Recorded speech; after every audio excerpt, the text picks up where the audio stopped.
नमस्कार। इस वीडियो को देखने से पहले पिछली वाली जो वीडियोस है उस सबको देख लीजिए प्लीज़।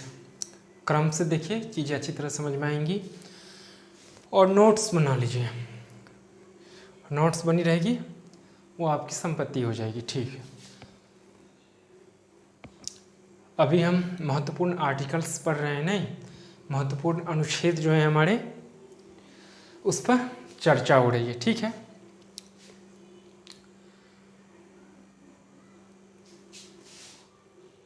पिछली वीडियोस में हमने जो पिछली वीडियोस थी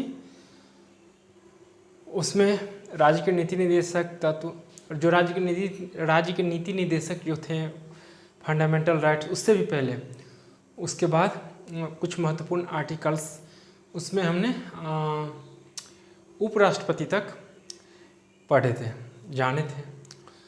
इसमें हम प्रधानमंत्री यानी कि प्रधानमंत्री की जो बात हुई है वो किस आर्टिकल्स में हुई है इस पे चर्चा करेंगे, इस पे चर्चा होगी। इसमें सिर्फ आपको आर्टिकल्स याद रखनी है और मैं वही आर्टिकल्स लिया हूँ, वही अनुच्छेद लिया हूँ जो क्वेश्चंस बार बार एग्जाम में पूछे गए हैं, नहीं जो महत्वपूर्ण है। तो आपको ये याद करनी है क्योंकि यहाँ से क्वेश्चंस बनते हैं। बाकी बारी बारी से अध्ययन तुम सब करेंगे, नहीं जो सांसद है, नहीं पार्लियामेंट जो है, उसके बाद अपर हाउस लोअर हाउस जो जिसको हम बोलते हैं लोकसभा राज्यसभा, नहीं उस सब पर बारी बारी से चर्चा होंगी। पिछली वीडियोस में मैं कह दिया हूँ, आप जाकर देखो। छोटी सी वीडियो है, आराम से शुरू करते हैं। प्रधानमंत्री अनुच्छेद 74 यानी कि प्रधानमंत्री की जो चर्चा हुई है प्राइम मिनिस्टर की, वो किस आर्टिकल्स के तहत आती है? तो आर्टिकल 74। इसमें राष्ट्रपति की सहायता के लिए मंत्रिपरिषद, क्या होता है कि हमारे जो राष्ट्रपति की सहायता के लिए मंत्रिपरिषद, नहीं प्रधानमंत्री क्या करता है कि राष्ट्रपति की सहायता के लिए एक मंत्रिपरिषद बनाया जाता है और मंत्रिपरिषद का जो हेड होता है ना वो होता है ये प्रेसिडेंट, राष्ट्रपति। तो इसीलिए कहा जाता है कि राष्ट्रपति की सहायता के लिए मंत्रिपरिषद यानी कि एक मंत्रिपरिषद का गठन करवाता है। हालांकि ये सारी चीज़ें प्रधानमंत्री के द्वारा ही होती है और हालांकि राष्ट्रपति हमारे देश का प्रथम नागरिक वही होता है, फिर भी हमारे देश का जो कॉन्स्टिट्यूशन है, संविधान है, पावर की बात करें तो प्राइम मिनिस्टर के पास ही रहती है। हाँ, तो राष्ट्रपति जो मंत्रिपरिषद होता है ना उसका हेड होता है और कोई भी कार्य होती है तो प्रधानमंत्री राष्ट्रपति से सहायता लेते हैं या राष्ट्रपति प्रधानमंत्री से सहायता ले सकते हैं, लेकिन जनरली ऐसा होता नहीं है। नहीं, अब राष्ट्रपति सुप्रीम कोर्ट से सहायता लेगा? नहीं लेगा। सुप्रीम कोर्ट देगा भी तो कहेगा नहीं। तो इस टाइप की बात है, आप समझ गए होंगे। आर्टिकल 74 राष्ट्रपति की सहायता के लिए मंत्रिपरिषद। 75 में जो है जो प्रधानमंत्री जो है ना वो मंत्रिपरिषद का हेड, जो पूरे मंत्रिपरिषद का जो हेड होता है वो कौन होता है? प्रधानमंत्री होंगे। यानी कि पूरे मंत्रिपरिषद का हेड जो है वो प्रधानमंत्री होंगे। मंत्रिपरिषद का हेड प्रधानमंत्री के हेड की बात की चर्चा किस में हुई है? आर्टिकल 75। ये आपको याद रखनी है ऐसे करके।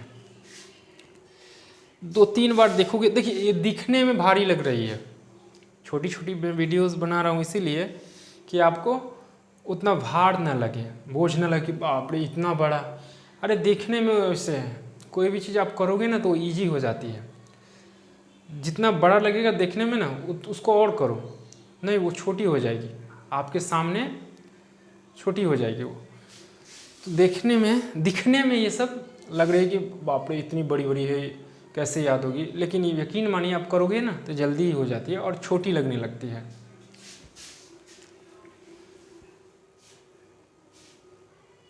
एक है ना, खम्भ ठेलता है जब नर पर्वत के जाते पाँव उखर, नहीं मानव जब जोर लगाता है पत्थर पानी बन जाता है। ये सब तो कुछ नहीं है। अब देखो मैं फिर कह रहा हूँ, अब देखने में इतना लग रहा है ना कि यार ये आर्टिकल से कैसा क्या सब है यार, लेकिन आप एक बार पढ़ लो, 1-2 बार वीडियो को रिमाइंड कर लो, देख लो और प्रैक्टिस करो, आपको याद हो जाएगी। नहीं कोई भी चीज़ देखने में भारी लगता है, नहीं बड़ी लगने लगती है, लेकिन वाकई वो होती नहीं है। संसद की यानी कि जो चर्चा हुई है 79, भारत में संसद होगा नहीं, हम सब जानते हैं कि ब्रिटेन से जो संसदीय वाली जो बात है वो ब्रिटेन से ली गई है। एंड जो संसद की जो बात हुई है 79 के तहत किस अनुच्छेद में, किस आर्टिकल में संसद की चर्चा हुई है, नहीं तो 79 आर्टिकल्स में किसकी चर्चा हुई है, संसद की। किसी तरह से क्वेश्चन बन सकते हैं, तो आपको ऐसे करके बना लेनी है, ठीक। तो संसद की चर्चा 79, भारत में संसद होगा। अनुच्छेद आर्टिकल 80 के तहत राज्यसभा उच्च सदन, देखिए हर सांसद होता है, फिर लोकसभा राज्यसभा आता है, तो लोकसभा जो होता है वो निम्न सदन होता है ना, और राज्यसभा उच्च सदन होता है, नहीं अपर हाउस लोअर हाउस, अब पढ़े भी होंगे। इस पर चर्चा होंगी बारी बारी से, सबों पे मैं करवाऊंगा। फिलहाल आपको जानना है कि राज्यसभा की जो चर्चा हुई है किस में हुई है, अनुच्छेद 80। अनुच्छेद आर्टिकल्स 80 क्या कहती है, राज्यसभा के बारे में। राज्यसभा को ही उच्च सदन कहा जाता है, नहीं, और इसे अनुच्छेद 81 के तहत लोकसभा निम्न सदन। 81 में किसकी चर्चा हुई है, लोकसभा। बस आपको ये याद रखनी है, ये तीनों मिला जुला के अगर देखोगे तो आप एक ही में आ जाएगा, नहीं। अनुच्छेद 79 संसद के बारे में, 80 में लोकसभा सॉरी राज्यसभा, और 81 में लोकसभा। 79 आर्टिकल संसद, 80 राज्यसभा, 81 लोकसभा। आपको ऐसे करके याद कर लेनी है, जिस तरह से भी समझ में आए। आगे देखते हैं 100 100 का अध्यक्ष महोदय निर्णायक मत देंगे। इसमें जो है क्या होगा कि संसद के जो अध्यक्ष महोदय होंगे वो निर्णायक मत देंगे। निर्णायक मत मतलब जैसे 100 है, 50-50 हो गया, 100 है, आप मतलब वोट आई 50-50 दोनों को, चुनाव हुई और 50-50 आ गया वोट। तो भाई इसमें तो कन्फ्यूजन है, तो कैसे हो निर्णय, फैसला कैसे हो, नहीं सॉल्यूशन कैसे हो, तो यह निर्णय कौन करेगा, अध्यक्ष महोदय। कौन करेंगे, अध्यक्ष महोदय। कब, जब 50-50 मत आ जाती है तो उसका निर्णय अध्यक्ष महोदय करेंगे। नहीं, अध्यक्ष महोदय द्वारा निर्णय लेने का प्रावधान किस आर्टिकल्स में है, तो 100 में। चलिए 105 यानी कि 105 संसद का विशेष अधिकार। देखिए हर जो भी चीज़ें हैं बनी कॉन्स्टिट्यूशन में, संविधान में जो भी चीज़ बनी है ना, सबका अपना अपना एक अधिकार है। अधिकार नहीं देगा तो भाई खत्म हो जाएगा, नहीं। आदमी का भी एक अधिकार है, हर पद का अपना अपना एक राइट होता है, अधिकार होता है, नहीं, उसके तहत वो काम करता है। तो संसद का भी विशेष अधिकार है। संसद का अधिकार किस में दिया गया है, 150। संसद का अधिकार किस आर्टिकल में दिया गया है, 150 में। आप बोल बोल कर 1-2 बार ऐसे करोगे आपको याद हो जाएंगी, ठीक है। संसद का विशेष अधिकार 105 आर्टिकल्स के तहत इस बात की चर्चा हुई है। संसद का विशेष अधिकार की चर्चा किस आर्टिकल के तहत हुई है, 105 में किसकी चर्चा हुई है, तो संसद की विशेष अधिकार की, ठीक है। 108 के तहत देखते हैं, जब लोकसभा और राज्यसभा दोनों साथ में संयुक्त बैठक या संयुक्त अधिवेशन करते हैं, नहीं। देखिए कोई कोई बिल होता है ना जो जल्दी पास नहीं होता है, नहीं, बहुत लंबे तक रहता है, मतलब 2 साल, 5 साल, 6 साल, कई साल लग जाते हैं, नहीं, और बिल पास नहीं होता रहता है। तो फिर निर्णय लेते हैं राष्ट्रपति, लोकसभा और राज्यसभा तीनों मिलकर, और उस बिल को क्या करते हैं, निर्णय लेकर पास करने वाला होता है तो उसे पास करते हैं, और नहीं करने वाला होता है तो उसे छोड़ देते हैं। तो इस तरह की बातें आती हैं। तो ये कौन करते हैं, 108 के तहत, जब तीनों एक साथ बैठकर निर्णय लेते हैं, ठीक है। किस आर्टिकल के तहत तीनों एक साथ बैठकर बिल पास करने के निर्णय लेते हैं, तो 108 आपको याद रखनी है। 110 धन विधेयक। धन विधेयक है ना, धन से संबंधित जो चर्चा हुई है वो 108 के तहत हुई है, सॉरी 110 में धन विधेयक की चर्चा हुई है, नहीं। उसके बाद जो है 112 बजट, 110 112 नहीं, बजट देख रहे हैं, इसमें धन की विधेयक की चर्चा हुई है, इसमें बजट की, बजट वर्ष भर में जो कितना खर्च हुआ, कैसे हुआ, निर्मला सीताराम जी करती रहती हैं, आप देखते भी होंगे। तो वर्ष भर में कितना धन का बजट हुआ, क्या क्या हुआ, नहीं कहाँ कहाँ खर्चा हुई, कितना बचा, कितना कहाँ खर्च हुआ, तो ये सारी चर्चाएं इसमें आ जाएगी।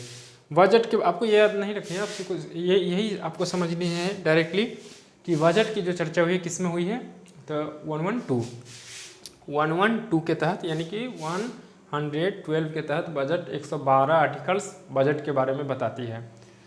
बजट के बारे में किस में चर्चा हुई है, 112 आर्टिकल्स में। 112 आर्टिकल्स क्या कहती हैं, बजट के बारे में। नहीं, धन विधेयक की चर्चा किस में हुई है, 110 में। इस तरह से 116 लेखानुदान। लेखानुदान जो होता है, जो बजट होता है ना, तो बजट तो होता है, उसकी तो चर्चा होती है, लेकिन बजट के अनुरूप बजट तो होती है 112 के तहत, नहीं, लेकिन एक 116 के तहत लेखानुदान होता है, जो वर्ष भर में जितने भी खर्चे हुए हैं, नहीं, इसके अलावा भी और खर्चा होते हैं जो बजट में नहीं ऐड किया जाता है, नहीं, तो उसका बिल अलग से बनाया जाता है, अलग से पास किया जाता है, तो उसकी चर्चा जो होती है बाद में, तो उसे हम बोलते हैं लेखानुदान। जो बजट में ना रखा गया हो, अलग से जिसका बिल पास होता है, नहीं, अलग से भाई यहाँ पे ये खर्चा करनी है, आप हर चीज़ को थोड़ी भी बजटे में ढुका देगा। कोई है ना, कोई चीज़ कहीं पर खर्च कर दिया, तब वहाँ तो नहीं कर सकता कि इतना खर्च हुआ है, इस पे इतना खर्च, इस पे, छोटी छोटी बातों के लिए। तो कोई चीज़ें होती है जो देश के लिए ज़रूरी है, वो चीज़, तो उसको ऐसे ही मतलब पैसा खर्च करके बना दिया जाता है, तो उसको बजट में ऐड नहीं किया जाता है, तो वही बिल क्या किया जाता है कि पास किया जाता है। तो उसकी चर्चा किस में हुई है, लेखानुदान की 116 में। ये तीनों मिलता जुलता है, 110 धन विधेयक, 112 बजट, 116 लेखानुदान, जो बजट के बाद जो होता है वो। और 117 116 के बाद 117, जो आर्टिकल 117 है, ये जो है ना, ये साइन आर्टिकल्स का है, आप समझ जाओगे। 117 वित्त विधेयक, नहीं, जो वित्त विधेयक होता है, बजट विधेयक, मैं बोला हूँ नहीं, तीनों लगभग मिल रहा है। 110 धन विधेयक, 112 बजट, 116 लेखानुदान। और वित्त विधेयक की चर्चा किस में हुई है, 117। बस आपको ऐसे याद रखनी है, ज़्यादा नहीं जाना है इधर। अब इधर देख लेते हैं सुप्रीम कोर्ट यानी कि SC, सुप्रीम कोर्ट, सर्वोच्च न्यायालय, नहीं, अनुच्छेद 124, आपको ऐसे याद रखिए, 124, नहीं, 124 42 का 1, नहीं, 124, भारत में सुप्रीम कोर्ट का गठन किया गया किसके तहत, आर्टिकल अनुच्छेद 124 के तहत भारत में सुप्रीम कोर्ट का गठन किया गया है। आपको याद रखनी है, सुप्रीम कोर्ट का गठन किस आर्टिकल्स के तहत किया गया है, तो 124 के तहत।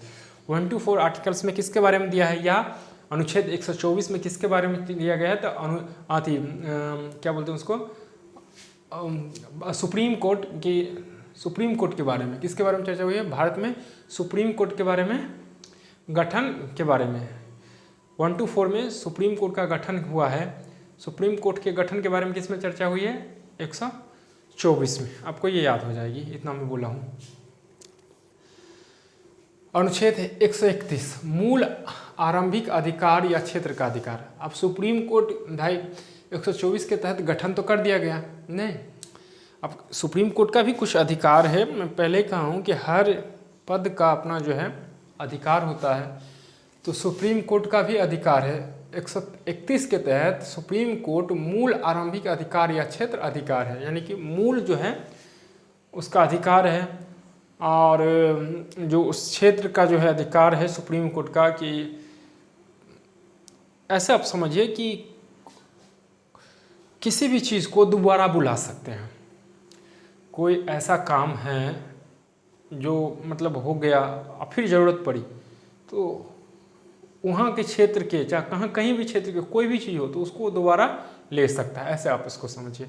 मूल आरंभिक अधिकार सुप्रीम कोर्ट को किस अनुच्छेद के तहत दिया गया है, 131 के तहत। ऐसे आप याद कर लोगे, ठीक है, उधर नहीं जाना है ज़्यादा, ये सब नहीं आता है। ऐसे ही क्वेश्चन आएंगे आपको कि आर्टिकल्स 131 या आर्टिकल 131 क्या है, तो उसमें क्या है, सुप्रीम कोर्ट के मूल अधिकार के बारे में दिया हुआ है, या मूल आरंभिक अधिकार की चर्चा किस में हुई है, तो आर्टिकल 131 में, ठीक है, 131 के मूल आरंभिक अधिकार, ठीक है, मूल आरंभिक अधिकार, मूल आरंभिक। 137 आर्टिकल्स 137 न्यायिक पुनर्विलोकन, न्यायिक पुनर्विलोकन, ये दोनों मिल रहा है। ये मूल आरंभिक अधिकार है और 137 के तहत न्यायिक पुनर्विलोकन, पुनर्विलोकन मतलब पुनः वो देख सकता है। कौन? जो सुप्रीम कोर्ट है हमारे, नहीं, जो सुप्रीम कोर्ट के जो जज होते हैं ना, कोई भी चीज़ उसको दोबारा करके उसे देख सकता है, रिव्यू कर सकता है, दोबारा विचार कर सकते हैं, अपनी ओपिनियन करके फैसला कर सकते हैं। तो पुनर्विलोकन का जो अनुच्छेद है वो कौन सी है? तो 137 पुनर्विलोकन का अनुच्छेद। पुनर्विलोकन के बारे सुप्रीम कोर्ट की पुनर्विलोकन की चर्चा किस अनुच्छेद के तहत हुई है? तो 137 के तहत। 137 में किसकी चर्चा हुई? तो सुप्रीम कोर्ट की पुनर्विलोकन की, जो वो फिर से कर सकते हैं, फिर से किसी कोई भी कार्य को देख कर फैसला कर सकते हैं। इसकी चर्चा किसी तरह से आप समझो। अनुच्छेद 143 राष्ट्रपति को प्रेसिडेंट को सलाह देने पर राष्ट्रपति सलाह मानने का तैयार नहीं रहता। देखिए 143 का कार्य है, हालांकि नहीं होती है ऐसी चर्चा। जो हमारे सुप्रीम कोर्ट के जो जज होते हैं ना, उसका काम है कि कोई चीज़ अगर गलत हो रहा है या कोई चीज़ मतलब सही भी हो रहा है, या ऐसे समझिए इसको कि सुप्रीम कोर्ट जो है ना राष्ट्रपति को, एक मिनट, हाँ ठीक है, ऐसे समझिए कि सुप्रीम कोर्ट राष्ट्रपति को कुछ सहायता मतलब कुछ एडवाइस, सलाह दे सकते हैं। आमतौर पे आप किसी हेड को सलाह दोगे, आप जिस भी पद पे हो, तो वहाँ का अगर हेड अच्छा है, नहीं अच्छे आदमी है, तो तब तो आपकी बात मान लेगी, आपको सुनेंगे और सोचेंगे, उसके बाद फैसला लेंगे। लेकिन जो प्रेसिडेंट हैं भारत के, नहीं, प्रेसिडेंट ऑफ इंडिया जो है प्रथम नागरिक है, उसको सुप्रीम कोर्ट सलाह देगा तो वो जनरली नहीं मानता है। हालांकि विचार तो जरूर करते होंगे, लेकिन उसकी बात को ध्यान नहीं देता है। तो इसी की चर्चा हुई है किसमें? 143 में। राष्ट्रपति को सलाह दे सकते हैं सुप्रीम कोर्ट। ठीक। महान्यायवादी जो है ना, या इसे हम केक भी, महान्यायवादी और केक दोनों साथ साथ है। महान्यायवादी क्या होता है? इसकी चर्चा अनुच्छेद 76 में हुई है। महान्यायवादी की चर्चा किस में हुई है? 76 में। महान्यायवादी की चर्चा अनुच्छेद 76 में, 76 में महान्यायवादी का वर्णन हुआ है, जिसमें प्रधानमंत्री के परामर्श से राष्ट्रपति नियुक्ति करते हैं। आप समझ गए ना? महान्यायवादी में क्या होता है कि प्रधानमंत्री कुछ परामर्श देते हैं राष्ट्रपति को। प्रधानमंत्री क्या करते हैं? राष्ट्रपति को परामर्श देते हैं कि ये अच्छा है, ये यहाँ तक इसकी डिग्रियाँ हैं, ये बहुत सारे मतलब इसके पास है जो वो कर सकता है। तो परामर्श एक दूसरे अपना सलाह करते हैं, और उसके बाद फिर महान्यायवादी जो सुप्रीम कोर्ट का जो जज होता है उसे क्या किया जाता है? नियुक्त किया जाता है। नहीं, तो यही कह रहा है कि अनुच्छेद महान्यायवादी का वर्णन है, प्रधानमंत्री के परामर्श से राष्ट्रपति नियुक्त करते हैं महान्यायवादी को। तो दोनों एक दूसरे से परामर्श करते हैं, खास करके प्रधानमंत्री कहते हैं राष्ट्रपति को, और उसके बाद जो न्याय महोदय हैं, जो सुप्रीम कोर्ट के जज होते हैं, उससे नियुक्ति किया जाता है। लेकिन सबसे अजीब बात है कि अब जब आप पढ़ेंगे ना, सुप्रीम कोर्ट के जज जो होते हैं उसका कोई फिक्स मतलब नहीं होता है, कितने सालों के लिए, इतने, कभी भी हटाया जा सकता है। यही तो गड़बड़ है ना कॉन्स्टिट्यूशन की, अपने देश की। आप समझिए, जिसकी नियुक्ति प्रधानमंत्री राष्ट्रपति की सलाह से किया जाए, और वो अगर उस पद पे हैं, अब बाय द वे कोई ऐसी घटना हो जाए जिस पे एक्शन लेने पड़े सुप्रीम कोर्ट को राष्ट्रपति के प्रति, तो क्या होगा? या प्राइम मिनिस्टर के प्रति, या जो प्राइम मिनिस्टर या राष्ट्रपति के जो मुख्य आदमी सब होते हैं ना, उसको बोलते हैं ना नेता, लीडर सब, उसके प्रति, तो वहाँ पे गड़बड़ हो जाती है। तो वहाँ पे क्या होती है कि अगर वो जज वाकई, कहा जाता है कि पंच परमेश्वर है, बैठा है कुर्सी पे न्याय के मंदिर में, और वो न्याय करता है, उसके बाद उसकी जो है तबादला हो जाती है, मतलब बदल दिए जाते हैं उसे, या हटा दिए जाते हैं। इस तरह की भी बातें होती हैं। मैं चर्चा नहीं करना चाहूँगा, आप न्यूज़ देखते होंगे। तो ऐसी भी है, लेकिन ज़्यादातर नहीं होता है ये, हो भी ना। जो सही है सो सही है, इसका काम है न्याय देना, चाहे कोई भी हो, नहीं। लेकिन आ जाती है ना, जो आप जिसको थोड़ी तो आती होगी ना कि जिसने आपको नियुक्त किया उसी के प्रति आप कानूनी कार्रवाई कर रहे हो। तो नियम और कॉन्स्टिट्यूशन अलाउ भी यही करती है ना, नियम भी यही है। कानून से बड़ी कोई नहीं है, संविधान से बढ़कर कोई नहीं है, सर्वोपरि संविधान, उसके बाद कुछ। ठीक है, बाकी चर्चा होती रहेंगी, इस पर चर्चा होंगी जब डिटेल्स में जब करवाऊंगा तो। यही थी। तो प्रधानमंत्री यानी कि महान्यायवादी का जो वर्णन है वो किस में है? अनुच्छेद 76 में। आपको ऐसे याद रखनी है, वो मैं समझाने के लिए कह दिया हूँ, लेकिन आपको याद रखनी है महान्यायवादी की जो वर्णन है वो किस में हुई है? तो 76 आर्टिकल्स में। ठीक है, किसी तरह से क्वेश्चन आ सकते हैं। 76 आर्टिकल्स में किसकी चर्चा हुई? तो महान्यायवादी की। अब है 148 यानी कि 148 के तहत जो केग है, नहीं, जिसे बोलते हैं, क्या बोलते हैं केग को? Comptroller and auditor general of India, नियंत्रक महालेख परीक्षक। नियंत्रक महालेख परीक्षक को हमें लिख दिया हूँ केग, मैं स्पेलिंग के साथ बोल रहा हूँ, आप लिख लेना। CAG केग पोस्ट करके COMPTROLLER, comptroller AND and auditor AUDITOR, auditor general GENER, general of India, Hindi में नियंत्रक महालेखा परीक्षक। ठीक है,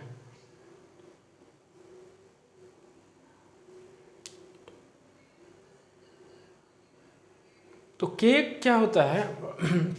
इसे राष्ट्रपति नियुक्त करते हैं। IS जो होते हैं ना, IS लेवल के आदमी जो पढ़े लिखे होते हैं, काफ़ी नॉलेजेबल होते हैं, नहीं, जो उच्च पोस्ट के IS में जो उच्च पोस्ट के होते हैं, नहीं, तो काफ़ी उच्च पोस्ट के जो होते हैं उसे क्या करते हैं? वो पद उसे दिया जाता है। राष्ट्रपति क्या करते हैं? उसको पद देते हैं। किसके लिए? कि जो धन है ना उसकी देख रेख करने के लिए, नहीं, सार्वजनिक धन का लेखा जोखा करने के लिए। आप इसको याद रखनी है ऐसे कि जो केग है इसकी चर्चा आर्टिकल्स 148 में हुई है। 148 केग क्या है? तो राष्ट्रपति द्वारा नियुक्त किया जाता है, जो कि IS में उच्च लेवल के अधिकारी होते हैं, उन्हें नियुक्त करके एक पोस्ट दिया जाता है और उसका काम क्या होता है? जो धन है उसकी लेखा जोखा करके देख रेख करना। आप सुने भी होंगे कि फलना घोटाला हुआ है, 2G घोटाला हुआ है, पता नहीं क्या क्या घोटाला हुआ है। तो वो सारी चीज़ें जो होती है वो कौन देख रेख करते हैं? यही केग के द्वारा ही होता है, नहीं, घोटाला ना हो। तो यही थी। बाकी आर्टिकल्स अगली वीडियोस में हम करेंगे। लंबी हो जाएगी वीडियो, मैं नहीं चाहता कि लंबी हो। महत्वपूर्ण आर्टिकल्स हैं, आप इसे याद रखें। वाकई अगर आप BPSC की तैयारी कर रहे हो, UPSC की, तो यहाँ से क्वेश्चन बनते हैं, नहीं। 2 या 3 वीडियोस देखिए क्या होता है, और उसके बाद आर्टिकल्स ख़त्म हो जाएंगे। फिर देखते हैं क्या करना है। जो महत्वपूर्ण होगा वो चैप्टर लूँगा मैं। हालांकि मैं क्रम से जा रहा हूँ, इसीलिए मैं कह रहा हूँ ना कि आप क्रम से देखो और नोट्स बना लो, वो आपकी एक संपत्ति हो जाएगी, नहीं। क्योंकि मैं जैसे बच्चे को पढ़ाते हैं ना, पहले क ख ग सॉरी अ आ ई, फिर उसके बाद क ख ग च छ ट ठ त थ, इस तरह से मैं जा रहा हूँ। हाँ, बीच में कहीं पता नहीं भविष्य का क्या, जो काफ़ी महत्वपूर्ण है, जो ज़रूरत भी है, अगर वैसी आ जाए और मुझे समय मिल जाए, हालांकि मेरे पास समय नहीं रहता है, यकीन मानिए समय का बड़ा ही अभाव रहता है। जैसे ही समय मिलता है मैं वीडियोस बनाकर आपके लिए अपलोड करता हूँ। लेकिन जैसे ही समय मिले और मुझे लगे कि ये काफ़ी बेहद महत्वपूर्ण है, इसको जानना बहुत ज़रूरी है, तो वो मैं ले लूँगा। बाकी मैं क्रम से चल रहा हूँ। तो वीडियो को लाइक शेयर सब्सक्राइब कर दीजिएगा ताकि अगली वीडियोस की नोटिफिकेशन आप तक पहुँच सके। दिक्कत हो कमेंट कीजिएगा, मुझे भी मिस हो सकती है, मैं कोई गॉड नहीं हूँ, नहीं। तो अगर मिसिंग हो तो प्लीज़ कमेंट करके बता दीजिएगा, बोल दीजिएगा, ताकि मैं भी सीख लूँ। क्योंकि अगर कोई गलती पकड़ कर कह दे तो मैं उसे बड़ा ही अच्छा आदमी मानता हूँ।